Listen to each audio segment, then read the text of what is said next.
On the line, Senator Charles Perry. Welcome to the program. Good morning. Good morning. Hey, congratulations on your committee appointments. Not one, not two, but three? No, actually four. Higher education. Holy cow. Oh, excuse me. Yeah, that's the big one, too. So We're going to keep you busy. You know, I say this in jest, Charles, but, you know, and I will say this just because they've already torn the school down, but you're kind of like a Murphy mom. Yeah, probably. There's All right. Okay, so what we have is Ag Committee on Rural Affairs and Water. Correct. Health and Human Services. What else we got? Criminal justice and higher education. Okay. All right, let's start with the big deal.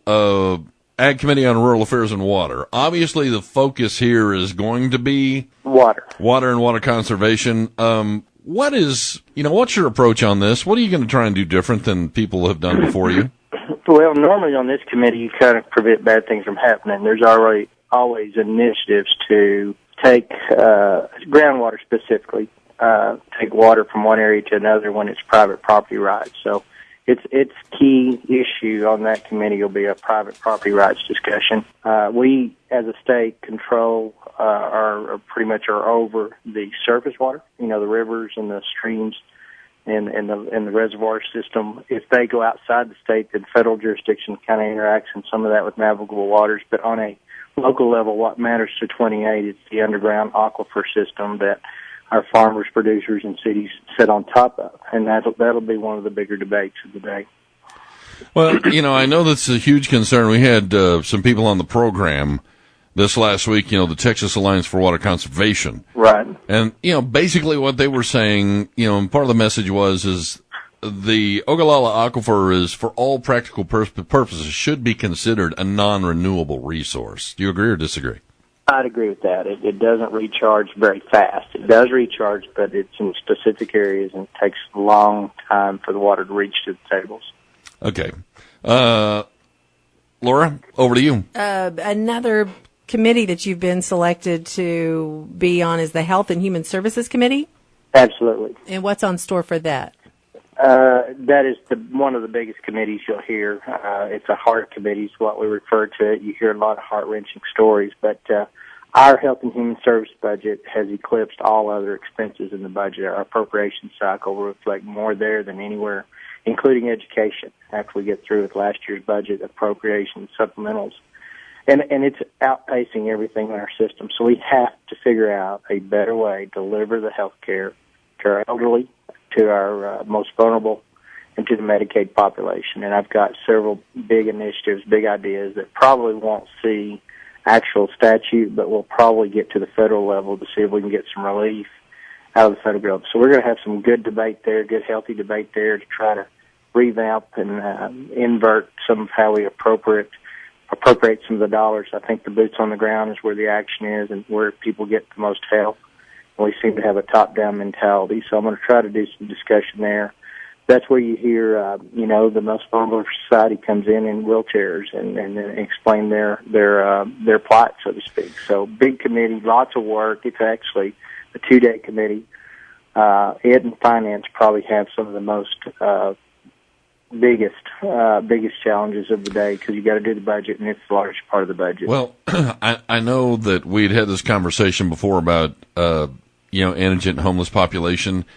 When they get their medical services, they go to the emergency room, or call 911 and take a ride, which just drives the costs like through the roof. Do you have any strategies to deal with that? Yeah, I've got several, and we're working through it. We've got a crisis coming in the medical area of this state, in all states for that matter, but the patch for Obamacare that was put in place until it was fully implemented phases out, and we have to renew it this session, and I don't think there's any debate or doubt that we would like to renew it, but now the feds are kind of throwing some grenades into that process, and then it goes away in about 3 years, I believe, after renewal. So we got a lot, but as far as how you do the ER care system, there's already some models going. I will say that Ted Mitchell out at Texas Tech Health Science Center is leading the way on some of those initiatives too. But we're working together as a state. It's important, and we got to get that right and begin to bend the curve of the growth that's in there. Okay, this is a broad and sweeping category. Sure. But sitting on the Committee of Criminal Jurisprudence, just what is the span of that? It's typically what you see come through there is, does the crime fit the punishment? You're going to have a lot of that debate. I'm really looking forward to it. That's one of two Democratic-chaired committees. A guy named Whitmire out of Houston, brilliant guy, good guy, tough guy, old crotchety guy kind of deal. You know, he kind of speaks his mind, and yes is yes and no is no kind of guy, but I'm looking forward to working under his direction at some level. But really that committee talks about, is this crime justified this punishment, and are we branding that person, are we redeeming that person, if you will, for his life cycle here on earth, so to speak, you know, when it'll be the discussion of the decriminalization of 1 ounce of marijuana or less. It'll be those kind of initiatives that committee will begin to hear. And do we have 17-year-olds in a juvie type system, or do we move them to an adult system? That's been a debate for the last 2 sessions. Where do those really adults belong, but they're really not adults enough to be in the prison population of the adults? They're really too old to be in the youth, and they have negative ramifications from leaving in that system. So, and then our schools. You know, last session we put some things in place that I'm told from school districts was a detriment to being able to discipline the kids, and that came straight out of that committee. So we'll have those debates. Do we need to go back and relook at what we did there? So it's crime and punishment. Does that really measure up as to what our legal standards should be doing? Okay, go ahead, Laura. Then the other committee that you're serving on is higher education? Yes. Actually speaking today at Tech with Duncan and a couple other PhD people on a panel to Tribune's hosting it out of Austin, but here in Lubbock.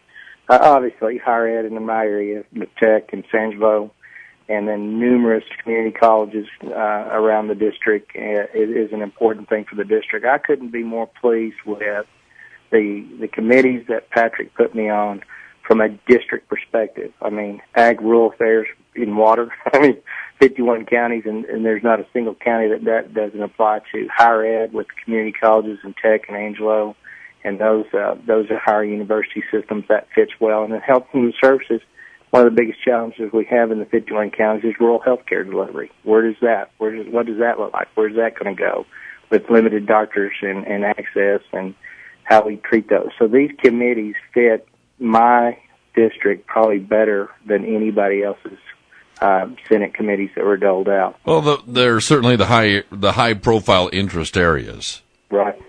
Looking at that, going back to the water committee, is there good representation for agriculture across the state on that committee?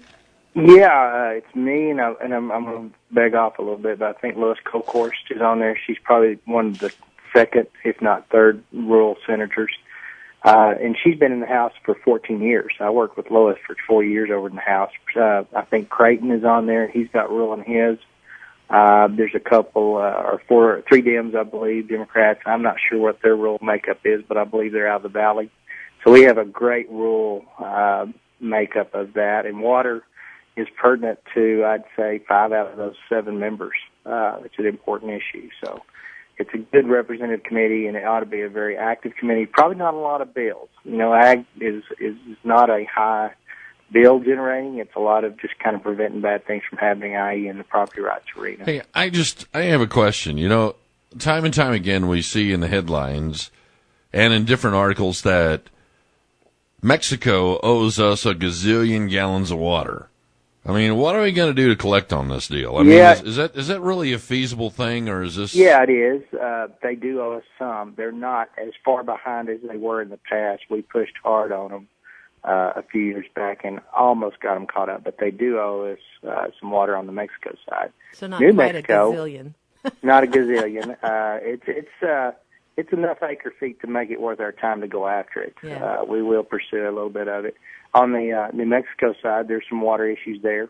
We have some ongoing struggles there, but with the Canadian River system that used to feed into Meredith kind of being decimated through salt cedars and a little bit of rerouting from different regions, that's kind of a battle that I'm afraid we've lost. But I'll be presenting. I hope I'm going to be presenting here in the next week to 2 weeks. It's in drafting right now. A big picture water